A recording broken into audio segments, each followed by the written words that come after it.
নমস্কার বন্ধু। আজ নিউ দিল্লি স্টেশন থেকে সেনানিবাস এক্সপ্রেস করে নিউ দিল্লি থেকে মথুরা নিয়ে যাব। মথুরা নিয়ে গিয়ে আপনাদের দর্শন করাবো পত্রাকুণ্ডু, কৃষ্ণ জন্মভূমি, গোকুল, যশোদা ভবন, তারপর ব্রহ্মকুণ্ড দর্শন করিয়ে বৃন্দাবন নিয়ে যাব। বৃন্দাবনে নিয়ে গিয়ে আপনাদের দর্শন করাবো হনুমান মন্দির, বিহারীজি মন্দির, রাধাকৃষ্ণের। তারপর আপনাদের নিয়ে যাব ইস্কন মন্দির, তারপর প্রেম মন্দির। এইগুলো আপনাদের দর্শন করাবো। তা চলুন আজ আপনাদের এই নিউ দিল্লি থেকে মথুরায় যাচ্ছি। কত সুন্দর শান্ত পরিবেশ, মুক্ত বায়ু, ন্যাচারাল পরিবেশের মধ্য দিয়ে ট্রেন যাচ্ছে, সেটাও আপনাদের কাছে তুলে ধরলাম। চলুন। মথুরা জংশনে আমাদের ট্রেন ঠিক টাইমে পৌঁছে দিল। এরপর আমি সেখান থেকে গাড়ি করে আপনাদের নিয়ে যাব মথুরার পত্রাকুণ্ডু, তারপর কৃষ্ণ জন্মভূমি। আমরা গাড়ি করে এরপর শুরু করলাম মথুরা থেকে যাত্রা। প্রথমে নিয়ে গেলাম পত্রাকুণ্ডু। মথুরার পত্রাকুণ্ডু একটি গুরুত্বপূর্ণ ঐতিহাসিক স্থান, হিন্দু দেবতা কৃষ্ণের জন্মস্থান হিসাবে পরিচিত এবং এটি একটি ভূগর্ভস্থ কারাগার ছিল। এই স্থানটি প্রথম মন্দির ও খ্রিস্টীয় প্রথম শতাব্দী নির্মিত হয়েছিল। পরবর্তীকালে মুঘল সম্রাট আওরঙ্গজেব কর্তৃক ধ্বংস করে সেখানে একটি স্থায়ী ঈদগাহ নির্মাণ হয়। মথুরার কৃষ্ণ জন্মভূমি হল হিন্দুদের কাছে একটি পবিত্র তীর্থস্থান। সেখানে ভগবান শ্রীকৃষ্ণ জন্ম হয়েছিল বলে বিশ্বাস করা হয়। এই স্থানটি শ্রীকৃষ্ণ জন্মভূমি মন্দির কমপ্লেক্স নামে পরিচিত এবং এটি কারাগার প্রকোষ্ঠকে কেন্দ্র করে তৈরি। সেখানে কৃষ্ণের পিতা মাতা দেবকী এবং বাসুদেবকে কংস বন্দি করে রেখেছিল। এটি সেই 7টি পবিত্র শহরের মধ্যে একটি, হিন্দুদের মোক্ষদায়িনী তীর্থ হিসাবে গণ্য করে। হিন্দু ধর্ম অনুযায়ী এটি কৃষ্ণের জন্মস্থান। এই স্থানটি সপ্তপুরী 7টি পবিত্র শহরের একটি। হিন্দু ধর্ম অনুযায়ী মন্দিরটি মথুরা কংসের কারাগারের অভ্যন্তরে অবস্থিত বলে মনে করা হয়। সেখানে কৃষ্ণের জন্ম হয়েছিল। এই স্থানে প্রত্নতাত্ত্বিক খননে খ্রিস্টপূর্ব 6ষ্ঠ শতাব্দীর মৃৎশিল্প ও পোড়ামাটির জিনিস পাওয়া গেছে, যা প্রাচীনত্ব প্রমাণ করে। বর্তমানে এটি একটি গুরুত্বপূর্ণ তীর্থস্থান এবং এই জায়গাকে কেন্দ্র করেই একটি মন্দির কমপ্লেক্স রয়েছে। মথুরার পত্রাকুণ্ডু দুটি ভিন্ন স্থান। মথুরা ভারতের উত্তরপ্রদেশে অবস্থিত একটি ঐতিহাসিক শহর। বন্ধু, আপনাদের পত্রাকুণ্ডু এবং কৃষ্ণ জন্মস্থান দর্শন করালাম। মতামতে আপনারা জানাবেন। তা আপনারা ভালো থাকুন, সুস্থ থাকুন। জয় শ্রীকৃষ্ণ। পরবর্তী দর্শন হলো গোপালের কাঠঘর, গোকুল। গোকুল হলো উত্তরপ্রদেশ রাজ্যের মথুরার কাছে যমুনা নদীর তীরে অবস্থিত একটি শহর, যা হিন্দুরা ভগবান শ্রীকৃষ্ণের শৈশবের নীলাভূমি হিসাবে বিশ্বাস করেন। মথুরায় কৃষ্ণের জন্ম হয়েছিল আর গোকুল তিনি বড় হয়েছিল। সেখানেই তার ছেলেবেলা অনেক ঘটনা ঘটেছিল। এই স্থানটি হিন্দু তীর্থযাত্রীদের জন্য একটি পবিত্র স্থান। ভগবান শ্রীকৃষ্ণের শৈশবের নীলাক্ষেত্র তার জীবনের অনেক গুরুত্বপূর্ণ ঘটনা স্থান হিসাবে পরিচিত। মথুরা ও গোকুল উভয় ভগবান শ্রীকৃষ্ণের জীবনের সাথে যুক্ত এবং ব্রজভূমির গুরুত্বপূর্ণ অংশ। হিন্দু ধর্মাবলম্বীদের জন্য এটি একটি অত্যন্ত পবিত্র স্থান। এখানে বহু মানুষ তীর্থ করতে আসেন। এইভাবে দেখুন কত সুন্দরভাবে গড়ে উঠেছে এই গোকুল। पंडित देखो, मामा कंस कारागृह पड़ता है मथुरा। हाँ। मथुरा कारागृह में गोविंद का जन्म हुए तो उनके पिता वासुदेव जी को आकाशवाणी हुए कि हे वासुदेव जी, आप मेरे को जमुना पार करके गोकुल लेके जाओ। और गोकुल में नंद यशोदा की बाड़ी में मेटा योग माया का जन्म हो गए, आप बदला करके लाके दुष्ट कंस को दो। तो वासुदेव जी अष्टमी के दिन जमुना पार करके यहाँ कन्हैया को छुपा गए और यहाँ से ले गए लड़की योग माया, ले जाके कंस को दिया। कंस मारने लगा, हाथ से छूट के आकाश में गई, बिजली बन गई। जवाब दिया दुष्ट कंस, पापी कंस, मामा कंस, तू मुझे क्या मारता है? और तेरे मारे मारा तो गोकुल में झूला झूल रहो। तो तुम भारतवर्ष में कहीं भी जाओगे, झूले का दर्शन, डूल का दर्शन कहीं भी नहीं मिलेगा। लेकिन आज अपने हाथ से आए हो तो अपने हाथ से गोविंद को डूल करना, झूला झुलाना। झूला झुलाओ, तुम्हारी कोई भी कामना हो 11 महीना में आपकी मनोकामना पूरी होगी। ऐसी मंदिर की मर्यादा है। हिंदी कथा बूझे? हाँ समझ गए, अब बताओ ना।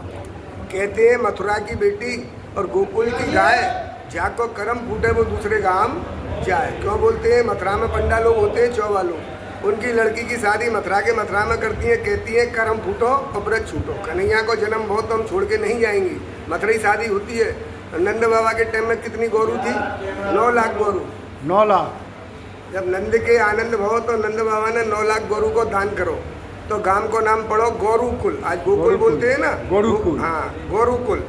तो हमारे यहाँ पढ़ते हैं 6 गांव, मथुरा, वृंदावन, गोवर्धन, बरसाना। किसी की गोरू बूढ़ी हो जाती है या दूध देना बंद कर देती है, कोई भी कसाई को नहीं बेचता है। नंद बाबा की गौरवशाला आज भी है, जिसमें आज भी 25-50 हजार गाय आज भी रहती है, जिनका कोई सहारा नहीं होता। नहीं है। 70 साल की अवस्था में नंद यशोदा के पुत्र हुए। तो नंद यशोदा ने मन्नत मांगी कि हमारे कोई पुत्र हो तो हम करेंगे 4 धाम की यात्रा। जब जाने की तैयारी करने लगे तो कन्हैया ने पूछा तुम्हें कहाँ जावे? बोले हम तो 4 धाम। 5,500 वर्ष पुरातन बात, तुम्हें कोई रेलगाड़ी नहीं, घोड़ा गाड़ी नहीं, तुम 4 धाम कैसे करो? नहीं बेटा, हमें तो 4 धाम करना पड़े। तो कन्हैया ने अपने माँ बाबा को एक खाने बैठा ला और इसी घर में 4 धाम को बुला लिया और माता पिता को बूढ़ी अवस्था में करा दिए 4 धाम। पर क्यों कराए आपको पता है? क्योंकि रामा अवतार हो रामचंद्र जी को। हाँ, रामा अवतार में एक पुत्र हो श्रवण कुमार, जिसने चौक से अपने अंधे माँ बाबा को कंधे पर 4 धाम करायो, लेकिन वो यात्रा पूरी नहीं करा पाया। दशरथ जी ने बाण मारो, यात्रा रह गई अधूरी। तो मरने से पहले प्रभु श्री रामचंद्र जी से वचन मांगो कि हे प्रभु श्री राम, आज मैं अपने माता पिता को कोई तीर्थ, कोई धाम पूरे नहीं करा पाया। आज मैं अपने माता पिता के नाम से घर में कोई गौदान नहीं कर पाया। प्रभु आगे कलयुग आएगो, हजारन बेटा बेटी ऐसे होंगे, ना तो अपने माता पिता को 4 धाम करा सकेंगे कंधा पे और ना अपने घर में गरुदान कर पाएंगे। आप ऐसे धाम की स्थापना करो। तो राम जी ने वचन दिया कि द्वापर में जब मैं कृष्ण को अवतार लूंगा, भाई घर में 9 लाख गोरू को दान करूंगा तो गांव को नाम पड़ेगा गोरुकुल, और भाई घर में अपने माता पिता को कराऊंगा 4 धाम। तो बाबूजी तीर्थ आपका नहीं है, तीर्थ है आपके बड़े बुजुर्गों का, माता का, पिता का। क्योंकि माता ने हमको 9 महीना पेट में रखो, पहले हमारी मैया को शरण, दूसरे अपने पूज्य पिता लायक बनाया। चाहे वो तुम्हारे माता पिता घर में हो, चाहे वो बैकुंठ में हो, उनको याद करोगे तो फल वहीं प्राप्त होगा। उनको कोई बेटा बेटी अपने घर में गौदान नहीं कर पावे, जैसे अपनी 7 पीढ़ियों तक का, तो गौदान का फल मिलता है अपने बड़े बुजुर्गों को। दूसरा फल मिलता है कोई अपने माता पिता परिवार को 4 धाम नहीं करा पावे, तो यहाँ आने से मिलता है 4 धाम करने का फल। 4 धाम का। तो कहते हैं कि एक गाछ गोकुल लगो और बाकी डार गई जगन्नाथ, और फूल तो फूलो द्वारका और फल लागो बद्रीनाथ। अगर ये गाछ नहीं होता ना, जब पेड़ नहीं होतो, तो कोई जगन्नाथ बद्रीनाथ कुछ भी नहीं होता। तो भारतवर्ष में अनेकता मंदिर, अनेकता बाड़ी, लेकिन सब मंदिर में जोड़े जाते हैं हाथ। लेकिन शास्त्रों में लिखा हुआ है भारतवर्ष में कन्हैया की 4 जगह भगवान के लगते भोग। भोग का मतलब समझते हो? हाँ, प्रसाद। हाँ। सबसे पहला भोग लगता है बद्रीनाथ। काया बद्री और काया सुद्री। नर और नारायण के रूप में अर्जुन के संग तपस्या करे तो भिक्षा में मांगी कच्चे चने की दाल, तो वहाँ लगता है कच्चे छोले का भोग।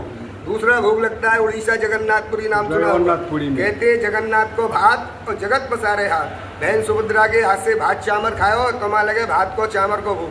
तीसरो लगे द्वारका में बने राजा, गोला किशमिश बादाम 5 तरह की मेवा को भोग लगे।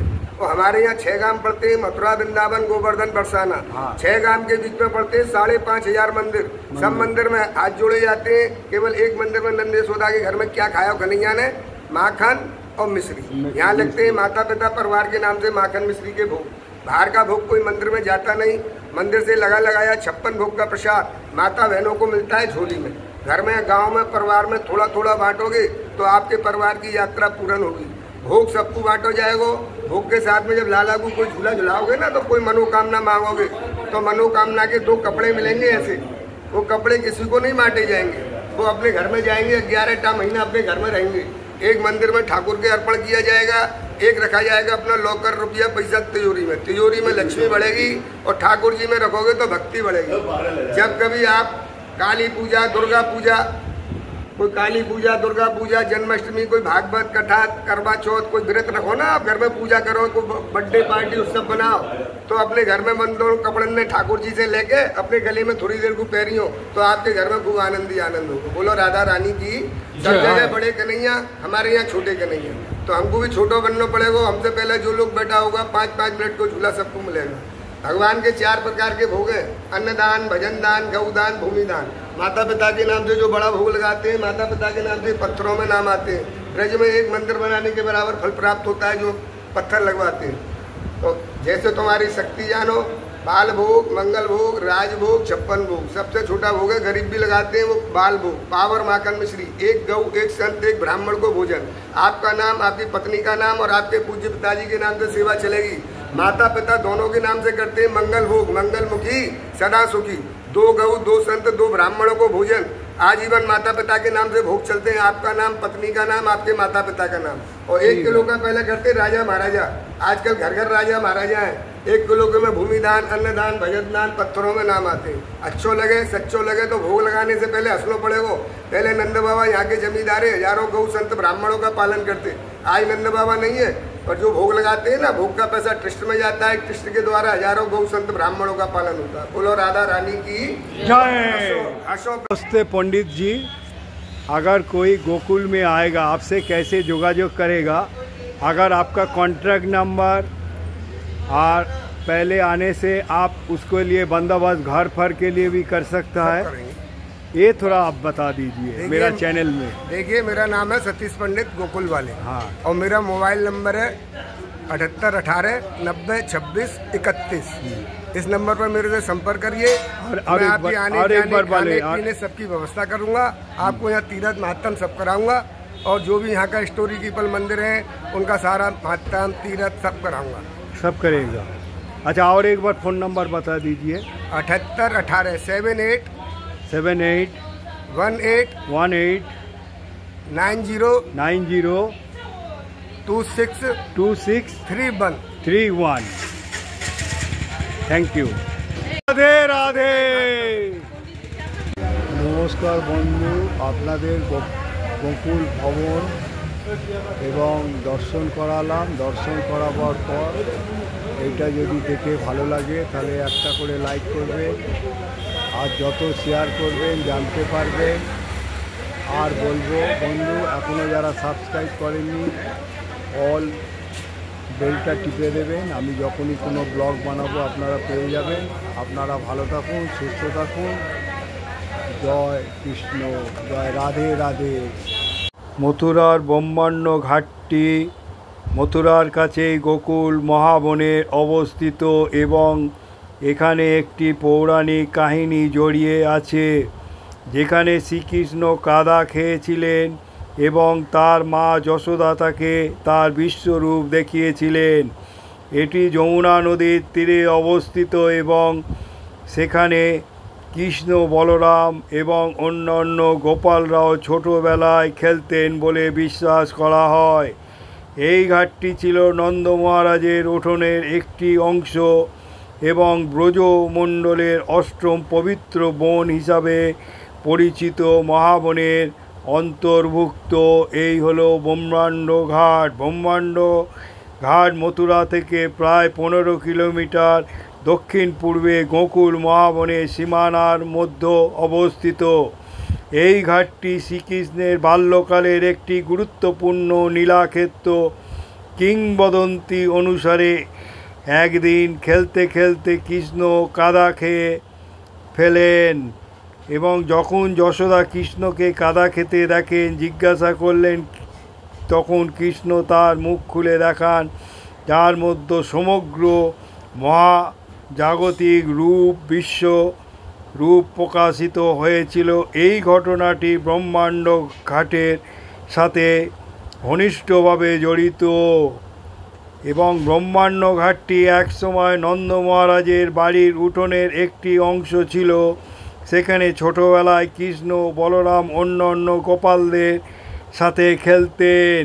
দেখুন এখানকার যে মন্দির সেইগুলো এখানে ফুটিয়ে তুলেছে কত সুন্দরভাবে। ব্রজমণ্ডলের অষ্টম পবিত্র বন এবং মহাবনের অংশ হওয়ার এটি একটি পবিত্র স্থান হিসাবে বিবেচিত হয়। দেখে নিন, দেখুন শ্রীকৃষ্ণ কাদা খেয়েছিলেন, তার মা যশোদা তাকে বিশ্বরূপ দেখিয়েছিলেন এই যমুনা নদীর তীরে, সেইটা এখানে তুলে ধরা হয়েছে। এই যমুনা নদীর তীরে অবস্থিত এবং গোকুল ও মহাবনের কাছে, যা কৃষ্ণর বাল্যকালের সঙ্গে সম্পর্কিত। ব্রহ্মাণ্ড ঘাটের মূল তাৎপর্য হলো এটি শ্রীকৃষ্ণের ঐশ্বরিক লীলার একটি অংশ, সেটা আপনাদের কাছে তুলে ধরলাম। দেখুন এই মন্দিরের কাছে কত বাঁদর খেলা করছে এবং কাড়াকাড়ি করছে, সেগুলো আপনাদের কাছে তুলে ধরলাম। এখানে এসে বাঁদর থেকে সাবধান থাকবেন। এই হচ্ছে এখানকার বিগ্রহ, সেটাও আপনাদের কাছে দর্শন করালাম। এই হলো পবিত্র ব্রহ্মাণ্ড ঘাট, সেটাও আপনাদের কাছে তুলে ধরলাম। দেখুন কত সুন্দরভাবে যমুনা নদীর তীরে। পরবর্তী গন্তব্য বৃন্দাবনের হনুমান মন্দির আপনাদের কাছে এনেছি, সেইটা আপনাদের কাছে দর্শন করাচ্ছি। হনুমান মন্দির, বৃন্দাবনের হনুমান মন্দির গুরুত্বপূর্ণ মন্দিরের অন্যতম। হনুমান হিন্দু পুরাণের এক গুরুত্বপূর্ণ চরিত্র। দেখুন এখানকার ঝাড়বাতি দেখুন কত সুন্দরভাবে। আর এই হলো রাম পরিবার, এখানে হনুমানজি বিরাজ করছে এই মন্দিরে। এই কত সুন্দরভাবে এই মন্দির গড়ে উঠেছে, এই হনুমান মন্দির। হনুমান রামায়ণের প্রধান দেবতা, রামের একজন একনিষ্ঠ ভক্ত এবং চিরঞ্জীবীদের একজন। হনুমান বৃন্দাবনের পরবর্তী আপনাদের নিয়ে যাচ্ছি রাধা কৃষ্ণদেবের মন্দির, কারণ তার পবিত্র লীলাভূমি হিসাবে পরিচিত। হিন্দু ধর্মাবলীদের জন্য একটি গুরুত্বপূর্ণ তীর্থস্থান। এখানে কিছু উল্লেখযোগ্য হচ্ছে শ্রী রাধা দামোদর মন্দির। রাধাকৃষ্ণের দামোদর রূপে পুজো করা হয় এবং রাধা বল্লভ মন্দির, যেখানে রাধা সর্বোচ্চ স্থান। এছাড়া বৃন্দাবনে অসংখ্য মন্দির রয়েছে, নারায়ণ মন্দির, রাধা গোবিন্দ মন্দির। এই মন্দিরে রাধাকৃষ্ণকে দামোদর রূপে পূজিত করা হয় এবং এটি ভারতের একটি উত্তরপ্রদেশের বৃন্দাবনে অবস্থিত। এ হলো রাধা কৃষ্ণদেব মন্দির, আপনাদের আজ দর্শন করাচ্ছি। আর এই মন্দিরে রাধা বল্লভ ঐতিহ্যের কেন্দ্র। এখানে রাধার গুরুত্ব বিশেষভাবে তুলে ধরা হয়। এই মন্দির সনাতন গোস্বামী দ্বারা নির্মিত হয়েছিল বলে বিশ্বাস করা হয়। এই মন্দিরটি বৈষ্ণব ঐতিহ্যের জন্য গুরুত্বপূর্ণ। বৃন্দাবন হলো ব্রজভূমি অঞ্চলে অবস্থিত। এখানে ভগবান কৃষ্ণ শৈশবের বেশিরভাগ সময় কাটিয়েছিলেন বলে বিশ্বাস করা হয়। পরবর্তী বৃন্দাবনে আপনাদের নিয়ে যাচ্ছি ইস্কন মন্দির। এটি একটি গুরুত্বপূর্ণ ধর্মীয় স্থান যা শ্রীকৃষ্ণের উপাসনার জন্য নিবেদিত এবং এটি আন্তর্জাতিক কৃষ্ণ ভাবানুমিত সংঘ ইস্কন দ্বারা পরিচালিত। এটি একটি বিশাল সুন্দর মন্দির, যেখানে ভক্তরা ভক্তিযোগ, হরে কৃষ্ণ মন্ত্র জপ এবং শ্রীকৃষ্ণের জীবন লীলা সম্পর্কিত আলোচনার অংশগ্রহণ করেন।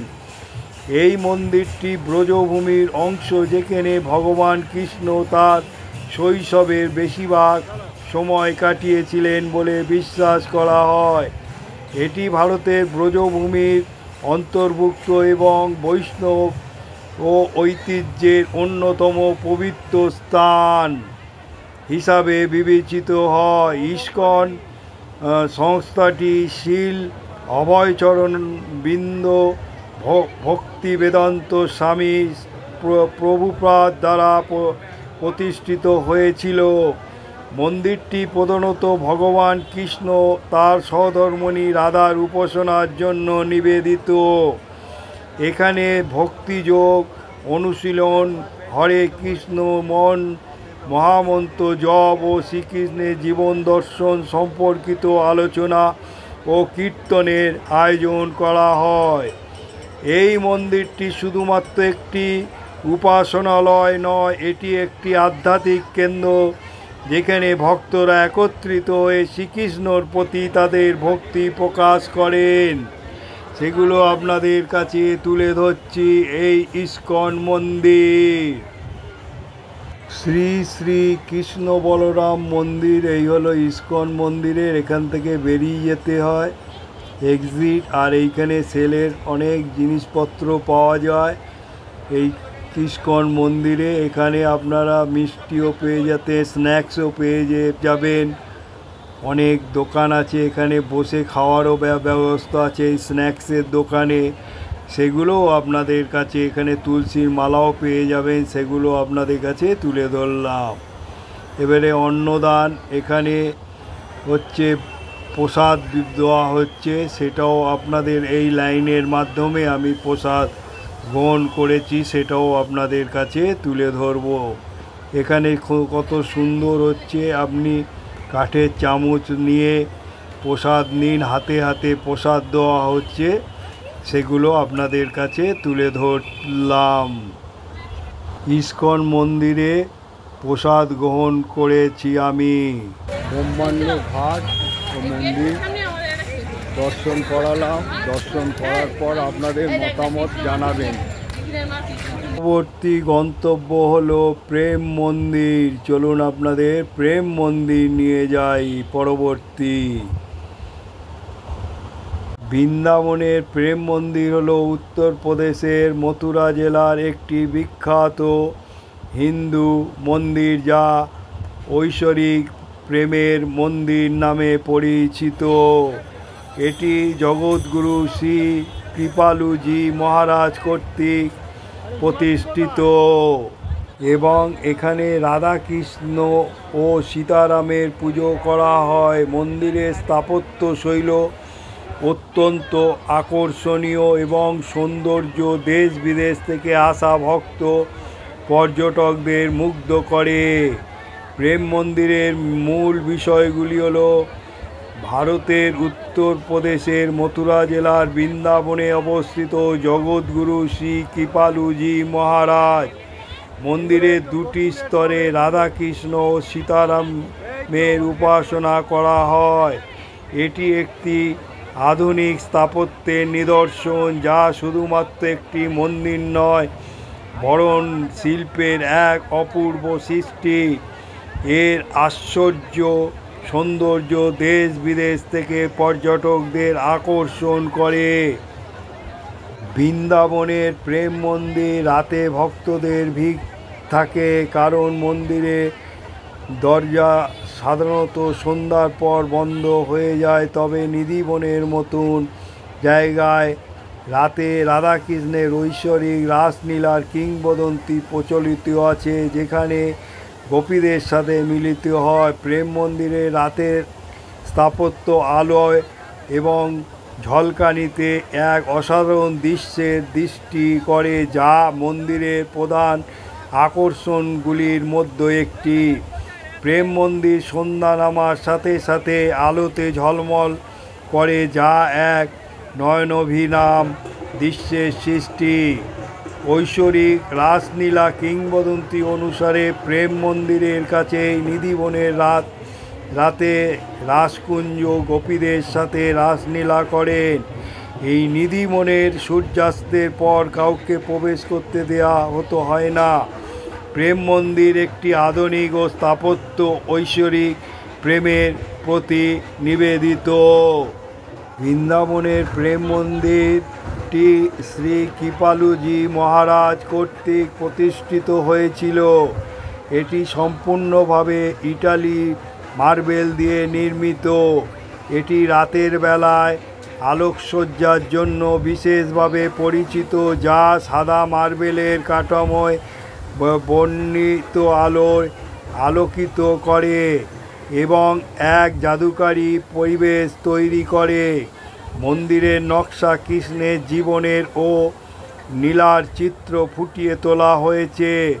জগৎগুরু শ্রী কৃপালুজি মহারাজ এই মন্দির স্থাপন করেন, যা ঐশ্বরিক প্রেমের প্রতীক।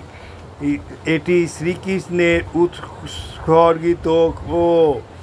মন্দিরটি 12 বছর সময় লেগেছিল এবং এতে 1000 কারিগর অবদান ছিল। এটি একটি ইটালিয়ান মার্বেল দিয়ে তৈরি, যা একে অনন্য সৌন্দর্য প্রদান করে। রাতের বেলায় মন্দিরটি এক চমৎকার রূপ ধারণ করে। বিভিন্ন রঙের আলো দিয়ে সাদা মার্বেল এমনভাবে আলোকিত করা হয়েছে, এটি একটি জাদুকরী ঐশ্বরিক অনুভূতি দেয়।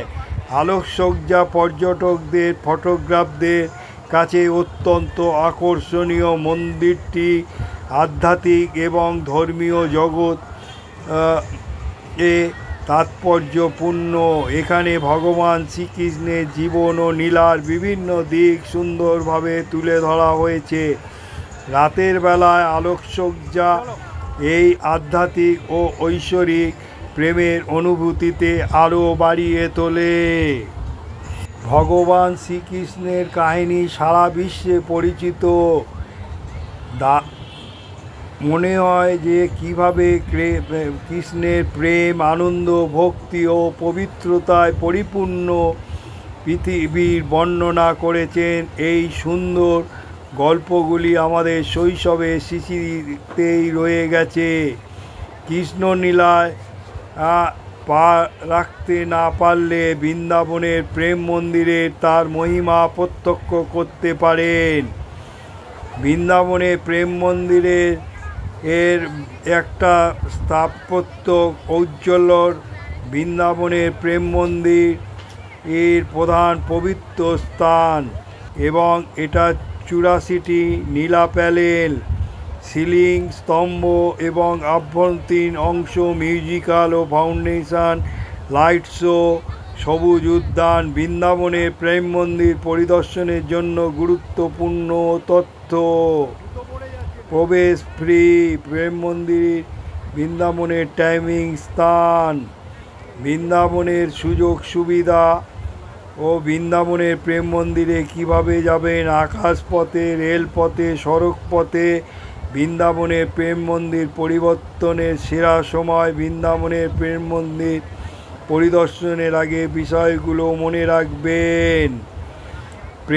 কৃষ্ণপ্রেমের দৃষ্টি আকর্ষণ করছি। বৃন্দাবনের প্রেম মন্দির আপনাকে গোপীদের দেশে এবং সুস্বাদু প্রাসাদের দেশে কৃষ্ণের জীবনের অসাধারণ ঘটনাগুলি নিয়ে যেতে প্রবৃত্ত। বৃন্দাবনের প্রেম মন্দির যদি দর্শন করতে যান তাহলে রাতের বেলায় যাবেন, সন্ধ্যা 6টার পর। এইখানে দেখুন সব তুলে ধরা হয়েছে ডিজিটালের এগুলো, সেগুলো আপনাদের কাছে তুলে ধরলাম প্রেম মন্দিরে। আর রাতের বেলায় গিয়ে যে আলোকসজ্জা সেগুলো দেখে খুব সুন্দর এবং মুগ্ধ হয়ে যাবেন আপনারা এই প্রেম মন্দিরে এসে। প্রেম শব্দটি ইংরাজি অনুবাদ ভালোবাসা, অতএব প্রেম মন্দির হলো প্রেমের মন্দির, যেখানে দেবী রাধা এবং ভগবান কৃষ্ণের কাহিনী অত্যন্ত ভক্তিভাবে উদযাপিত হয়। জগৎগুরু শ্রী কৃপালুজি মহারাজের নির্দেশনায় 3টি মন্দির প্রতিষ্ঠিত হয়েছিল। প্রেম মন্দিরটি জগৎগুরু কৃপালুজি পরিচিত নামে পরিচিত দাতব্য ট্রাস্টের অধীনে তার সৃষ্টির একটি অংশ। আজকের সময় বৃন্দাবনের প্রেম মন্দির শ্রী কৃপালুজি মহারাজের শিক্ষার প্রতীক। তিনি প্রায়শই ভক্তি এবং যোগের গুরুত্বর ওপর জোর দিতেন। তার অর্থ ঈশ্বরের প্রতি নিবেদিত প্রাণ হওয়ার।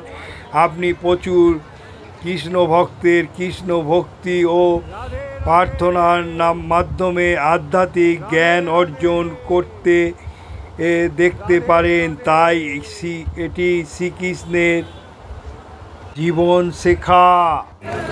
প্রেম মন্দির দর্শন হলো বৃন্দাবনের, সেটা দেখার পর একটা করে লাইক আর যত শেয়ার করবেন লোকে জানতে পারবে। আর বলবো এখনও যারা সাবস্ক্রাইব করেননি অল বোতামটা টিপে দেবেন। আমি যখনই কোনো ব্লগ বানাবো আপনারা পেয়ে যাবেন। আপনারা ভালো থাকুন, সুস্থ থাকুন। জয় রাধে রাধে।